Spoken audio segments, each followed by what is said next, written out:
नमस्ते everyone, it's yoga expert ज्योति। और आज वैसे तो मैंने डिसाइड कर लिया है कि मैं अब यूट्यूब पे काफ़ी एक्टिव रहूँगी। एक्टिव रहने के साथ साथ ना कि सिर्फ योगा, मैं लाइफस्टाइल भी शेयर करूँगी। Yoga plus lifestyle. और मैं ट्रैवल कर रही हूँ, I am travelling alone, solo travelling. तो अभी मैं बाली में हूँ, इसके पहले मैं फ़िलीपींस में थी। फ़िलीपींस की लाइफ, योगा इन फ़िलीपींस, लोगों का एक्सपीरियंस, सारी चीज़ें मैं शेयर करूँगी बहुत ही जल्दी। तो शुरुआत करते हैं आज एक योगा सेशन से, एक बहुत ही सिंपल जो हर किसी के लिए है, कोई भी इसको फॉलो कर सकता है। सिंपल रूटीन में मॉर्निंग में फॉलो कर सकते हैं आप, या फिर इवनिंग में फॉलो कर सकते हैं। ध्यान रखिए, योगा कभी भी हम डे टाइम में नहीं करते हैं। जब सन हाई होता है उस टाइम पे हमें योगा प्रैक्टिस नहीं करनी चाहिए। जब सन लो होता है, जब टेम्परेचर दिन का हमारा सॉफ्ट होता है, मॉर्निंग का या इवनिंग का, उस टाइम पे हमें योगा प्रैक्टिस करनी चाहिए। एक चीज़ का और ध्यान रखें, योगा प्रैक्टिस शुरू करने से पहले जो आपका बेली है, जो स्टमक है, वो क्लीन होना चाहिए। आपके पेट में खाना भरा हुआ, गैस्ट्रिक या किसी भी तरीके की कॉन्स्टिपेशन नहीं होनी चाहिए। अगर कॉन्स्टिपेशन है, उसके लिए भी मैं एक अलग सेशन डालूंगी, कैसे आपको कॉन्स्टिपेशन से राहत मिलेगी, कैसे आप कॉन्स्टिपेशन से छुटकारा पा सकते हैं, विच इज़ वेरी इंपॉर्टेंट। जब आपका रूटीन सही नहीं होता है, जब आपकी लाइफस्टाइल सही नहीं होती है, constipation is not a big problem. ये होना एक तरीके से मिरर है आपकी लाइफस्टाइल का, कि आपकी लाइफस्टाइल सही नहीं है इसलिए आपको कॉन्स्टिपेशन हो रहा है। उसका मतलब ये है कि आपको इसको सुधारना है। सुधारना कैसे है, उसके लिए भी एक सेशन मैं ज़रूर दूंगी, शायद अगला सेशन ही। तब तक एक सिंपल रूटीन आप फॉलो कर सकते हैं। किसी के लिए भी, हर एज के लिए जो मैं भी सेशन करने वाली हूँ, ये हर एज के लिए है। हर एज, हर बॉडी टाइप, ज़्यादा कुछ हार्ड आसनास नहीं होंगे, सब कुछ सिंपल होगा। शुरुआत करिए यहाँ से, क्योंकि मुझे बहुत सारे लोग पूछते हैं कि हमें योगा प्रैक्टिस करनी है, क्योंकि मैं एक एडवांस प्रैक्टिशनर हूँ। लोग मेरी प्रैक्टिस देखते हैं और सोचते हैं कि ये तो बहुत हार्ड है, हम कैसे शुरू करें। ये actually is a very nice question कि शुरू कैसे करें। यूट्यूब एक बहुत अच्छा ज़रिया है। सिर्फ यूट्यूब ही नहीं, आपके अराउंड कुछ योगा क्लासेस भी होंगी जिसको आप विज़िट कर सकते हैं। बट ध्यान रखिए, आपको खुद को समझना है, आपकी खुद की जर्नी को, आपकी योगा जर्नी को। तो सही टीचर चुनना बहुत ज़्यादा ज़रूरी है। किसी गलत टीचर के पास पहुंच जाना और अपनी बोन्स तोड़ लेना, अपनी मसल्स तोड़ लेना, और फिर बेड पे आ जाना और लंबे टाइम तक ट्रीटमेंट लेते रहना, it's not a right decision. So take your own decision. First become your own teacher. पहले खुद आप आपकी टीचर बनिए, उसके बाद अपना टीचर चूज़ करिए। आपका खुद का दिमाग इस्तेमाल करिए। चलिए शुरू करते हैं फिर।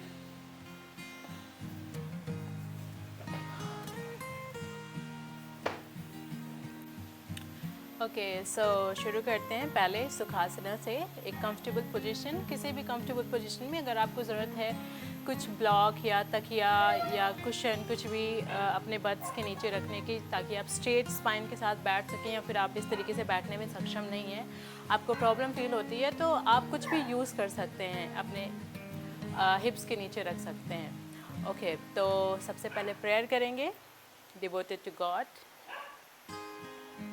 एक्सेल, सांस छोड़िए। सांस भरने के बाद ओम की चैंटिंग शुरू करते हैं। हमेशा ध्यान रखिए,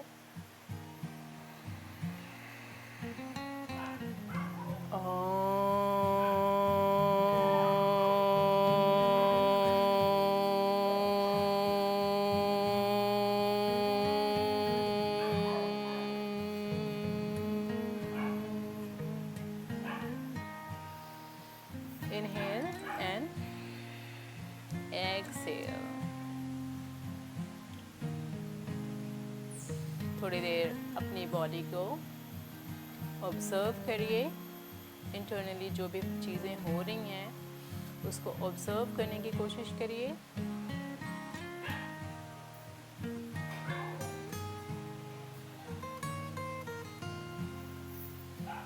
okay, relax and smile, always be happy. चलिए कुछ चीज़ें समझ लेते हैं। सबसे पहले समझते हैं, सबसे पहले शुरुआत करते हैं ओम।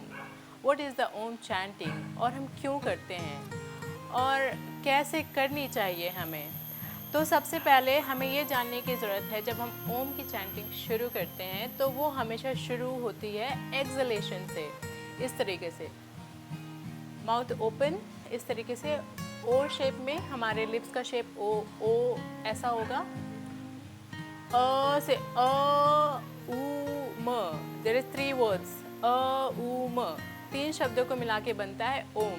तो पहला शुरू होता है यहाँ लिप से, देन ऊ, देन जिसमें लास्ट में हम जो साउंड निकालते हैं वो थ्रोट के थ्रू निकालते हैं, वाइब्रेशन थ्रू द थ्रोट। तो उस कंडीशन में हमारा जो माउथ है, मुंह है, वो बंद हो जाता है।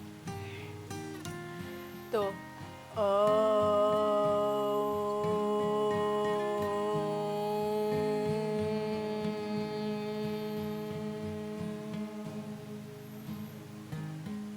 इनहेल करने के बाद, यानी कि सांस भरने के बाद शुरू करते हैं एक्सलेशन के साथ। और जैसे ही हमारी ओम की चैंटिंग ख़त्म होती है, सबसे पहले हम इनहेल करते हैं एंड देन फिर से एक्सहेल करते हैं, और फिर थोड़ी देर के लिए अपने माइंड को शांत रख के सिर्फ और सिर्फ अपनी बॉडी को ऑब्जर्व करते हैं। Simple, very simple, very simple. Treat everything as simple as you can, क्योंकि सारी चीज़ें बहुत आसान और सिंपल हैं। हम उसको हार्ड बना देते हैं, बट हर चीज़ बहुत ही सिंपल है लाइफ में। चलिए, तो इसी तरीके से शुरू करते हैं आसनास की और समझते हैं, क्योंकि मुझसे बहुत सारे लोग पूछते हैं कि कैसे शुरू करें। एडवांस आसन कोई भी डायरेक्टली नहीं पहुंच सकता है, तो उसकी शुरुआत हमेशा सिंपल चीज़ों से होती है। उन सिंपल आसनों के थ्रू ही धीरे धीरे धीरे धीरे करके हम कहाँ पहुंच जाते हैं, हमें खुद को रियलाइज़ नहीं होता। अगर मैं अपनी खुद की प्रैक्टिस देखती हूँ, मेरी प्रैक्टिस क्या थी 2 साल 3 साल पहले जब मैंने शुरुआत करा योगासनास प्रैक्टिस करने, मेरी बॉडी कहाँ थी, मेरी फ्लेक्सिबिलिटी कहाँ थी, मेरी स्ट्रेंथ कहाँ थी। आज अगर मैं उसको अब कंपेयर करती हूँ आज से, तो कोई मैच नहीं है। वो कैसे हुआ मुझे खुद को नहीं पता। सिर्फ consistency, simplicity, be simple, just be calm, grounded and consistent. Consistent होना बहुत आसान है अगर हम ग्राउंडेड हैं, अगर हमारे दिमाग में 50 थॉट नहीं चल रहे हैं, अगर हम सिर्फ प्रेजेंट मोमेंट में जी रहे हैं। It's very simple, life is very simple. Okay, तो सबसे पहले सिंपली चेस्ट का एक्सटेंशन, सिंपल चेस्ट, रिबकेज को ओपन करेंगे, सांस भरेंगे। जब हमारा रिबकेज ओपन होता है, हम सांस भरते हैं, तो इसके पास हमारे रिबकेज में बहुत सारा स्पेस होता है ऑक्सीजन को होल्ड करने का। समझने की कोशिश करिए, ऑब्जर्व करिए अपनी खुद की बॉडी से। Inhale, expansion as much as you can. Open your chest maximum. Hold for a while. And when you exhale, relax completely. This is the normal, my chest, and it's going to get more shrink.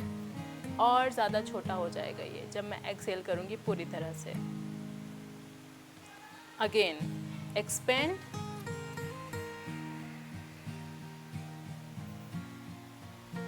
As much as you can, as much as you can. Exhale.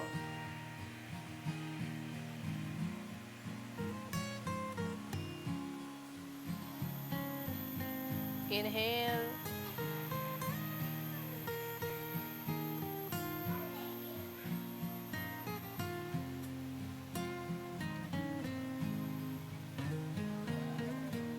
Exhale.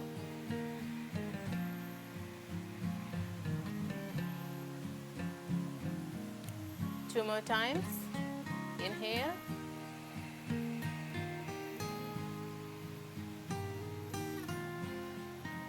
And then exhale.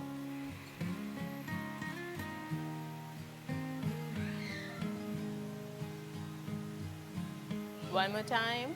The last time.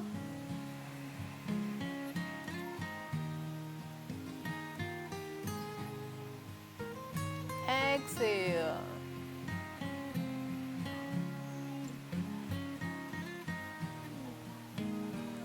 Relax. Okay, थोड़ी देर normal सांसें लेंगे जिस body को relax करने के लिए। Breathe as you breathe normally.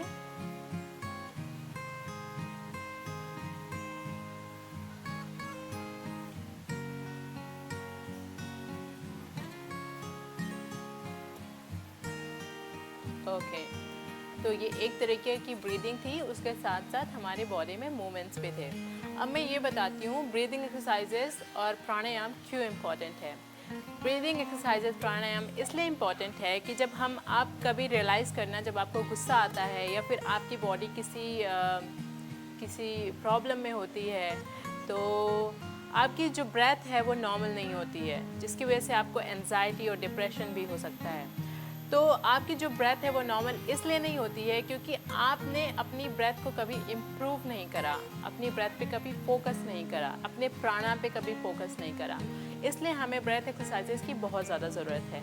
Even in Asna practice, जब हम कोई आसन करते हैं और वो बहुत हार्ड होता है, तो हम भूल जाते हैं सांसें लेना।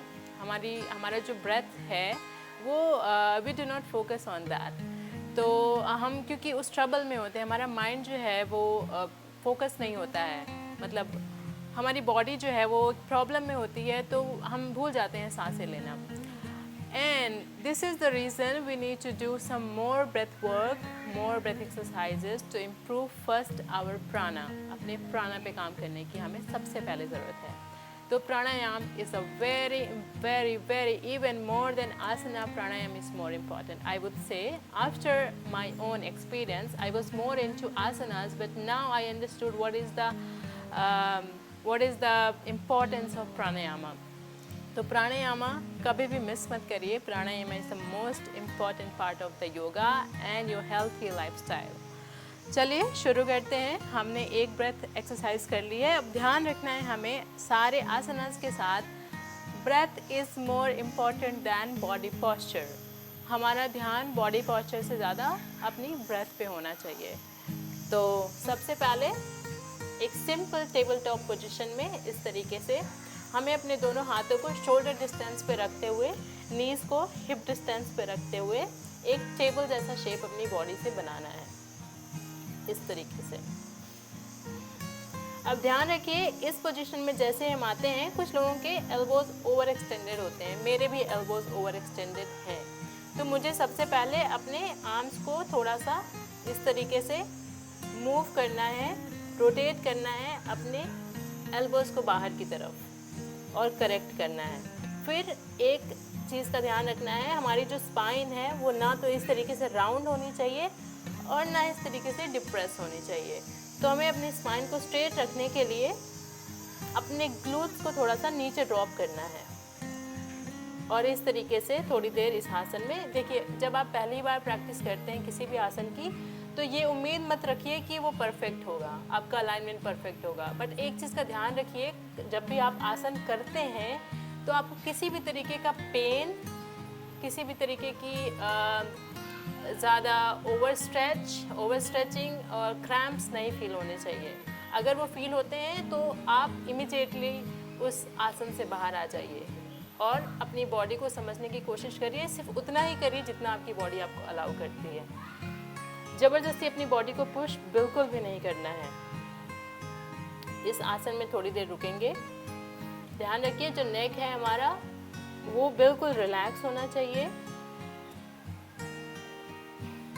थोड़ी देर सांसें लेंगे, सांसों का ध्यान वैसे ही रखेंगे जैसे हमने पहले रखा था। ये समझ लीजिए आप प्राणायाम ही कर रहे हैं बट एक डिफरेंट बॉडी पोस्चर के साथ। तो ध्यान सारा का सारा सांसों पे।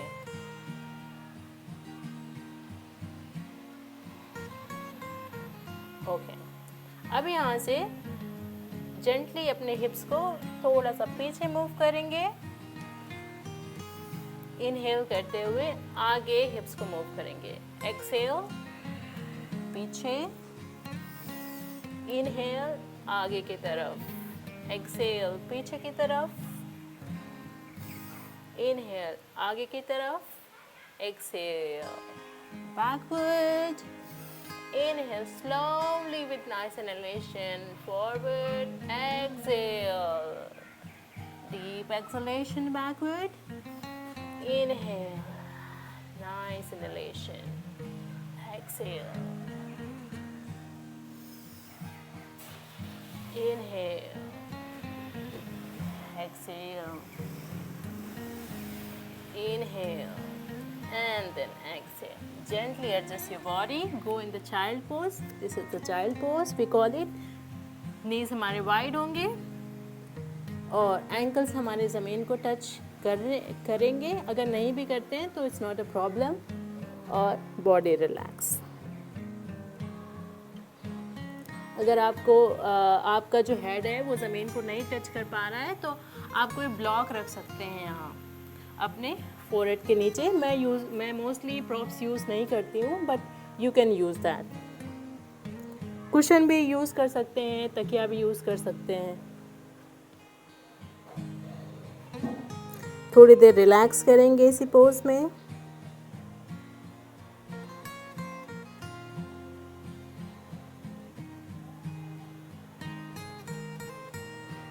सांसें लेते हुए ध्यान रखिए, सांसों के साथ हमें कोई कॉम्प्रोमाइज़ नहीं करना है. Breath is the life. You can't live without breathing. You can live without food for many days. You can live without water for few days, but you can't live without breathing even for 30 minutes. So breath is the most important part. Okay? तो अब वापस sitting position और अपने सबसे पहले हमें right foot को body के पास रखना है और लेफ़्ट फुट को बाहर की तरफ इस तरीके से. अगर आपका लेफ़्ट लेग इस तरीके से बॉडी से बिल्कुल स्ट्रेट लाइन में नहीं जा पा रहा है तो दैट्स नॉट अ प्रॉब्लम. आप जहाँ भी अच्छा फील कर रहे हैं, आपको अच्छा स्ट्रेच फील होना चाहिए, आपकी बॉडी रिलैक्स होनी चाहिए और आपकी बॉडी एन्जॉय करनी चाहिए हर एक आसन को. अगर आपको ऐसा फील हो रहा है कि ये problem is a problem, it's painful, then that's not your pose, that's not your asana, that's not your level.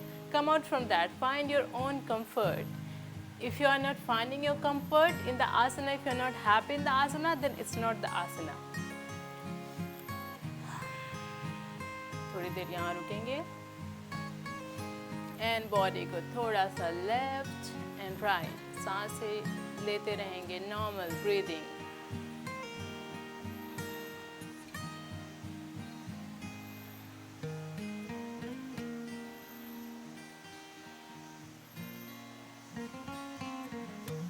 Okay. अब हमें अपने लेफ़्ट हैंड को लेफ़्ट साइड में रखना है. ध्यान रखिए अगर आपका जो पैर है वो बिल्कुल सेम लाइन में नहीं है बॉडी से तो आपको अपने पैर को नहीं टच करके ज़मीन को टच करना है. बट हाथ जो है आपका बिल्कुल सेम लाइन में होना चाहिए शोल्डर के साथ. इस तरीके से डाउन डाउन डाउन. जितना भी नीचे आप जा सकते हैं. Walk walk walk walk walk. दूसरे हाथ को दूसरी थाई पे रख के रिलैक्स कर सकते हैं या तो अपने हेड के पीछे इस तरीके से रख के थोड़ी देर इस आसन में रुकिए. सांसें लेते रहिए.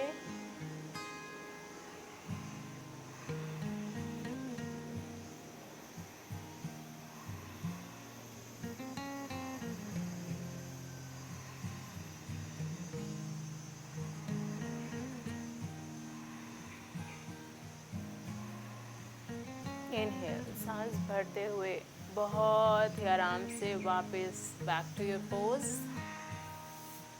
And switch your leg.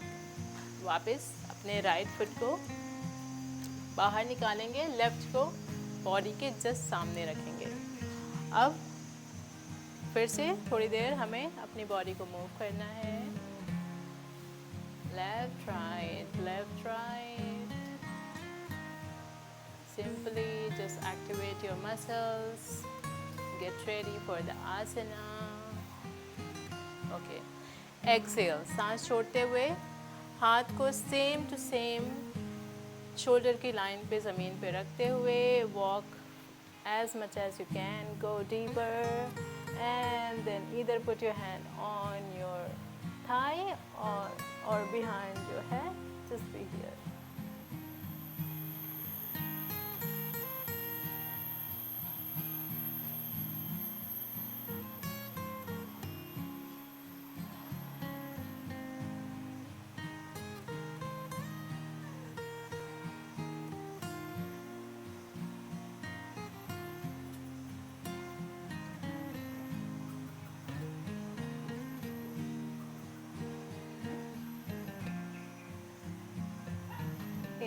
सांस भरते हुए वापस back to your pose.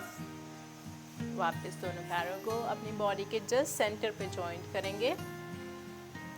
Toes को सामने से इस तरीके से में इंटरलेस करके फिंगर्स को कवर करना है और अपने नीज को मूव करिए like a butterfly, like you are flying. Fly for a moment, enjoy your flying, enjoy your body movement.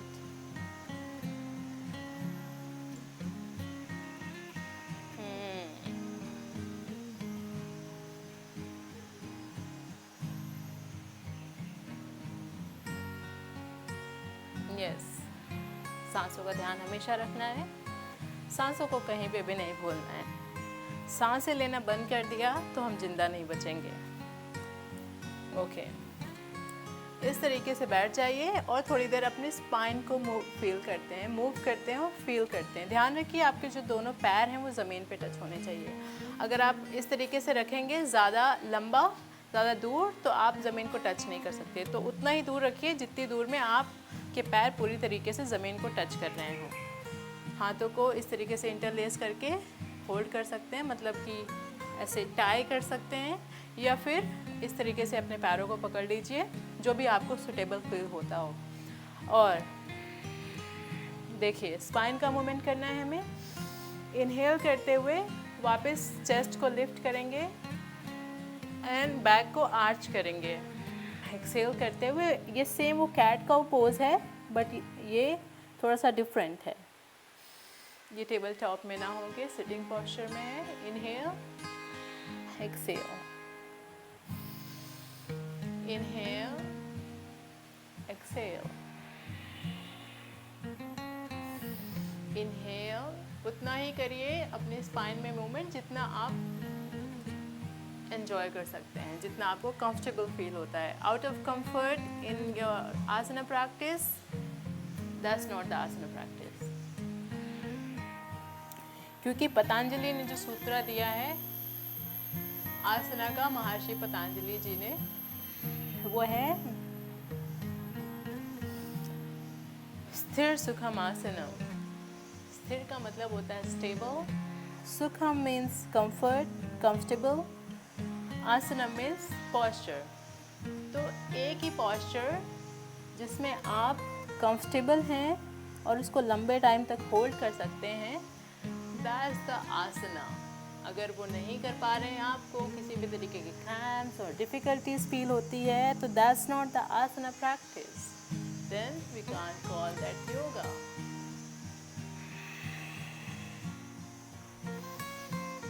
So yoga practice should be nice, should be comfortable, should be painless. Yeah, there is some pain a little bit sometimes, but it should be happy pain. It should be nice pain. जैसे कि हम massage लेने जाते हैं तो sometimes हमें pen होता है मसाज में भी, but that's the nice pain. तो उस तरीके का पेन अगर आपको होता है योगा प्रैक्टिस करते हुए, that's nice, that means you are improving, you are working, you are going out of your restrictions. But इतना नहीं होना चाहिए कि आपको क्रैम्प्स हो जाएं, क्रैम्प्स फील हो रहा हो और एक्सट्रीम पेन फील हो रहा हो। और किसी भी आसन में पहुंचने की कोशिश नहीं करनी है आपको, करते करते आप पहुंच जाएंगे। सिर्फ अभ्यास, निरंतर अभ्यास। एक्सहेल करते हुए अपने पैरों को टच करने की कोशिश करिए। हम बोलते हैं इसको पश्चिमोत्तानासना, फॉरवर्ड बेंडिंग पोज। ध्यान रखिए अगर आप नहीं पहुंच सकते हैं यहाँ तक तो अपने एंकल्स को होल्ड कर सकते हैं इस तरीके से, और स्पाइन को स्ट्रेट करते हुए move further further, try to press your belly down. अपने पेट को अपने थाई के ऊपर प्रेस करने की कोशिश करनी है आपको इस तरीके से। अगर आप यहाँ पे हैं और या यहाँ पे हैं, कोई प्रॉब्लम नहीं है। आपको सारी अच्छी सी स्ट्रेच फील करनी है यहाँ पे, हैमस्ट्रिंग्स और थोड़ी बहुत आपके बैक पे भी। रिलैक्स होके थोड़ी देर सांसें लीजिए, होल्ड रखिए आसन को।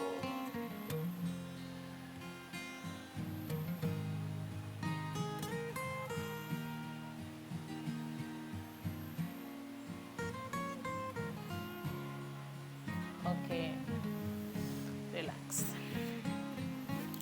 हमने फॉरवर्ड बेंडिंग कर ली और हमने करना है थोड़ी सी back bending which is the counter pose. तो पहले अपनी स्पाइन को स्ट्रेट करेंगे फॉरवर्ड के बाद, क्योंकि हमें पहले न्यूट्रल में लाना होता है। तो थोड़ी देर इस तरीके से वज्रासन में बैठेंगे which is very very healthy pose. आपको अगर नहीं पता है तो मैं वापस बता देती हूँ कि Vajrasana is one of the most healthy pose. आप कहीं पे भी बैठ सकते हैं, खाना खाते टाइम बैठ सकते हैं, दोस्तों से बात करते हुए बैठ सकते हैं। इस पोस्चर में बैठना कोई बड़ी बात नहीं है, कोई भी बैठ सकता है इस पोस्चर में। आप जब भी आपको मौका मिले इस पोस्चर में बैठने का, ज़रूर बैठिए थोड़ी देर के लिए। It's a very nice posture for all age people और बॉडी टाइप पीपल। और अगर आपकी बॉडी में उतनी फ्लेक्सिबिलिटी नहीं है तो आप एक पिलो रख सकते हैं अपने बट्स के नीचे, यहाँ पे अपने हील और बट्स के बीच में एक पिलो रख सकते हैं थोड़ी देर के लिए। Relax, nice breaths. और अब हम करेंगे थोड़ी सी बैक बेंडिंग। तो बैक बेंडिंग के लिए I would say cobra is one of the best pose. इस तरीके से लेट जाइए। ध्यान रखिए आपके जो टोस हैं ये इस तरीके से स्ट्रेच आउट होने चाहिए बाहर की तरफ, और हाथों को चेस्ट के जस्ट बगल में रखिए। एल्बोज को बॉडी से टच और उतना ही ऊपर जाइए जितना आप जा सकते हैं। ध्यान रखिए थोड़ा सा आपको अपने ग्लूट्स को कॉन्ट्रैक्ट करना है, अगर आप कर सकते हैं। अगर आप बहुत नए हैं, बिल्कुल ही बिगनर हैं, तो मैं आपको रिकमेंड नहीं करूँगी बहुत ज़्यादा चीज़ें करने के लिए। आप सिंपली बस अपने चेस्ट को हल्का सा लिफ्ट करने की कोशिश करिए यहाँ पे इस तरीके से। अब आपको अगर वेट बहुत ज़्यादा आपके हाथों पे आ रहा है तो आप अपने शोल्डर्स को पीछे की तरफ इस तरीके से मूव करिए, सांसें लेते रहिए।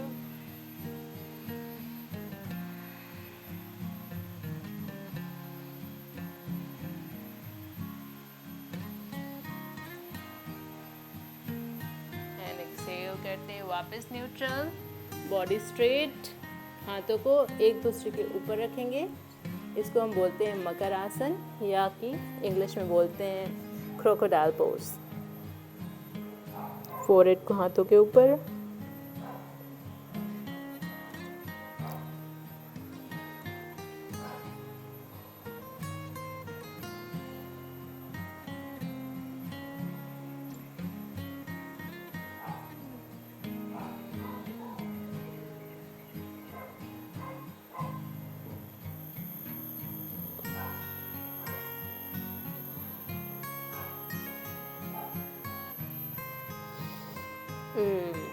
अब यहाँ से हमें अपनी बॉडी को फ्लिप करना है इस तरीके से और बैक को स्ट्रेट करके इस तरीके से लेट जाना है। आपने शायद कभी इन्वर्जेंस के बारे में नहीं सुना होगा, वैसे मैं इंट्रोड्यूस करती हूँ इन्वर्जेंस क्या होते हैं। इन्वर्जेंस वो होता है इन्वर्जन जिसमें हमारी बॉडी का जो ब्लड फ्लो है वो उल्टा हो जाता है। वो उल्टा कैसे होता है? ग्रेविटी कहाँ है? ग्रेविटी ग्राउंड में है, ग्रेविटी अर्थ में है। तो जो पार्ट है बॉडी का, हेड जो है हमारा, सर जो है वो हमेशा ऊपर होता है और पैर हमारे हमेशा नीचे होते हैं। तो जो ब्लड फ्लो है ग्रेविटी की वजह से वो नीचे की तरफ जाता है। जब हम अपनी बॉडी को फ्लिप कर देते हैं ग्रेविटी चेंज हो जाती है, तो हमारा जो ब्लड फ्लो है वो सर की तरफ जाने लग जाता है, क्योंकि सर इस कंडीशन में सर हमारा नीचे की तरफ है। तो उस जो इन्वर्जेंस होते हैं वो बहुत इंपॉर्टेंट हैं, क्योंकि जब ब्लड फ्लो हेड की तरफ ज़्यादा बढ़ता है तो हमारा हेयर ग्रोथ, हमारी आई साइट्स, हमारी एंजाइटी, डिप्रेशन, हेडेक, बहुत सारी प्रॉब्लम्स जो हैं जो यहाँ हेड से रिलेटेड, इस एरिया से रिलेटेड है, वो ख़त्म हो जानी शुरू हो जाती हैं। तो इन्वर्जेंस में आ जाता है जैसे कि शोल्डर स्टैंड, जिसको हम सर्वांगासन बोलते हैं, और आता है हेड स्टैंड, हैंड स्टैंड, बहुत सारी चीज़ें जिसमें हमारा हेड जो है वो नीचे को फेस करता है और हमारे जो लेग्स हैं वो ऊपर की तरफ फेस करते हैं। तो जो सिंपलेस्ट है आसन इन्वर्जन का वो है सर्वांगासना, जिसको शोल्डर स्टैंड बोलते हैं। तो मैं इंट्रोड्यूस करूँगी सिंपलेस्ट फॉर्म ऑफ द सर्वांगासना, क्योंकि ये क्लास बहुत ही सिंपल है, मैं कुछ भी एडवांस यहाँ पे सिखा नहीं रही हूँ। अपने पैरों को इस तरीके से बेंड करिए और हिप्स के पास मूव करिए इस तरीके से। सबसे पहले प्रैक्टिस करेंगे ब्रिज पोज की, क्योंकि bridge pose is also kind of inversion, जिसमें क्योंकि हमारा हेड जो है वो नीचे की तरफ होता है और हिप्स हमारे ऊपर की तरफ होते हैं। तो इस तरीके से ब्रिज पोज में आप पहले थोड़ी देर होल्ड करिए पोस्चर को। आप अपने हाथों को इस तरीके से इंटरलेस करके अगर ज़मीन की तरफ प्रेस करेंगे तो आपके शोल्डर्स जो हैं वो अंदर की तरफ चले जाएंगे इस तरीके से। और जितना आप अपने हिप्स को ऊपर प्रेस करेंगे उतना अच्छा है, उतना डीप स्ट्रेच फील करेंगे आप, और उतना अच्छा कॉन्ट्रैक्शन आपके ग्लूट्स में होगा और उतना ज़्यादा बेनिफिट आपको इस पोस्चर का मिलेगा। थोड़ी देर होल्ड रखेंगे, बट ध्यान रखिएगा आपको बहुत ज़्यादा अपनी बॉडी को बहुत ज़्यादा फोर्स नहीं करना है किसी भी पोस्चर के लिए। जहाँ तक आप कंफर्ट फील करते हैं बस वहीं तक आपको करना है। धीरे धीरे करके अगर आप करते रहेंगे तो आपकी बॉडी खुद एक्सपर्ट हो जाएगी, बट अपनी बॉडी को समझते हुए don't go out from your comfort. Just feel a good stretch, good strengthening, but do not feel so much.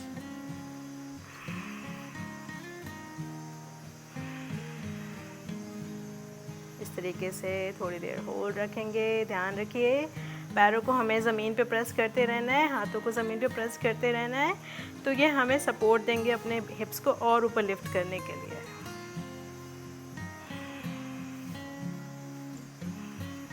Okay, relax.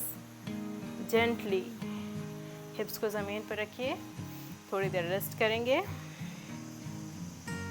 और ये भी बैक बेंडिंग है, तो इसके बाद हमें फॉरवर्ड बेंडिंग करनी है। तो ये बैक बेंडिंग थी, but sarvangasana is a forward bending. इसमें हम अपनी ऑपोजिट मसल्स को स्ट्रेच करते हैं।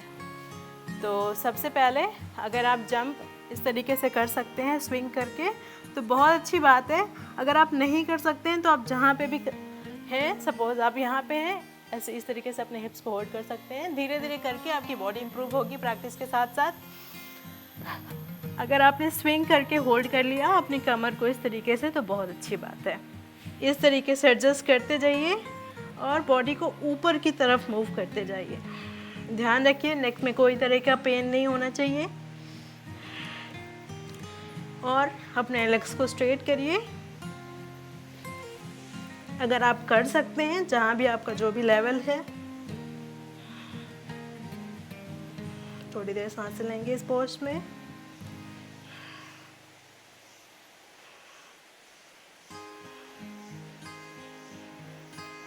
धीरे से नीज को बेंड किया, बहुत ही आराम से हिप्स को ज़मीन पे लाके और इस तरीके से पैरों को जॉइंट करके गॉडेस पोज में हाथों को हिप्स थाइस के ऊपर यूँ रख के अपर थाइस के ऊपर रिलैक्स करेंगे थोड़ी देर के लिए।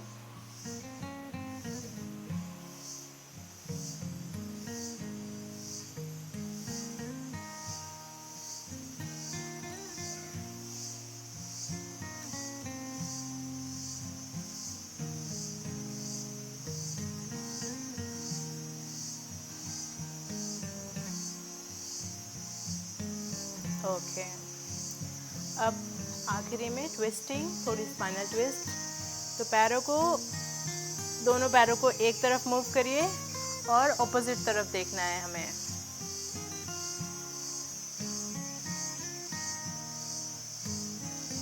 वापस पैरों को और फिर से सांस छोड़ते हुए ऑपोजिट तरफ देखना है हमें।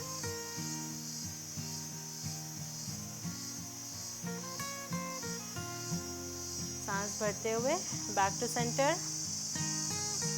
थोड़ी देर शवासन में। ध्यान रखिए योगा प्रैक्टिस करने के बाद शवासन करना मत भूलिए।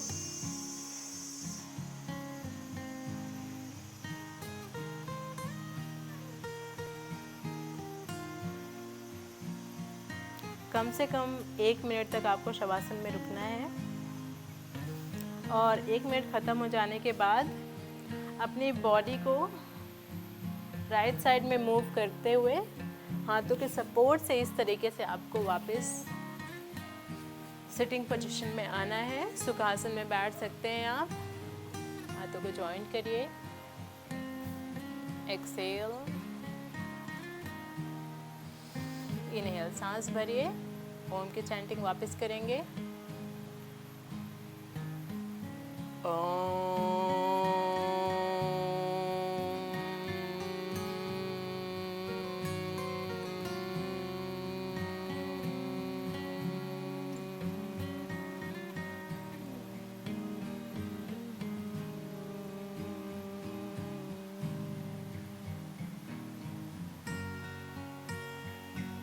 नमस्ते, थैंक यू सो मच।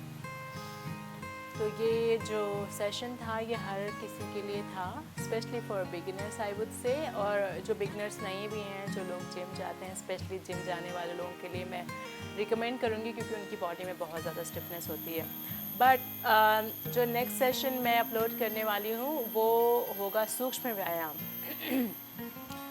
इस दुनिया में लोग बहुत सारी चीज़ें करते हैं। वैसे मैं बताना चाहूँगी मैं अभी इंडिया में नहीं हूँ, I am in Bali, I am teaching here, I am a teacher, I am a yoga teacher professionally. और यहाँ पे भी लोग ज़्यादातर विन्यासा करते हैं, हाथा प्रैक्टिस करते हैं, विन्यासा फ्लो करते हैं। अष्टांगा भी उतना पॉपुलर नहीं है यहाँ पे, बल आई एम अष्टांगा टीचर। और उसके सिवा यहाँ पे साउंड हीलिंग बहुत ज़्यादा पॉपुलर है, एरियल बहुत पॉपुलर है, पिलाटीज बहुत पॉपुलर है। बट सूक्ष्म व्यायाम के बारे में बहुत ही कम लोग जानते हैं। Micro exercises are not very popular in the world, but I would love to introduce micro exercises because it's super important. Ashtanga is a very strong practice. The most strong practice in yoga is Ashtanga practice.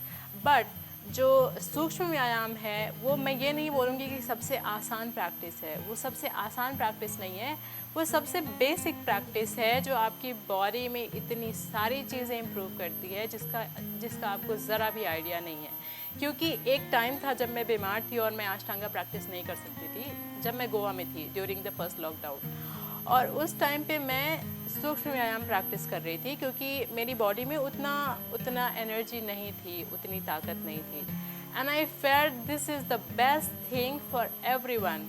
ऐसा नहीं है कि मैं अब अष्टांगा practice कर सकती हूँ क्योंकि मेरी बॉडी में उतनी एनर्जी है और मैं कैपेबल हूँ करने के लिए, तो मुझे सूक्ष्म व्यायाम नहीं करना, मुझे माइक्रो एक्सरसाइजेस नहीं करना, बिल्कुल भी नहीं। सूक्ष्म व्यायाम is a very important part of yoga.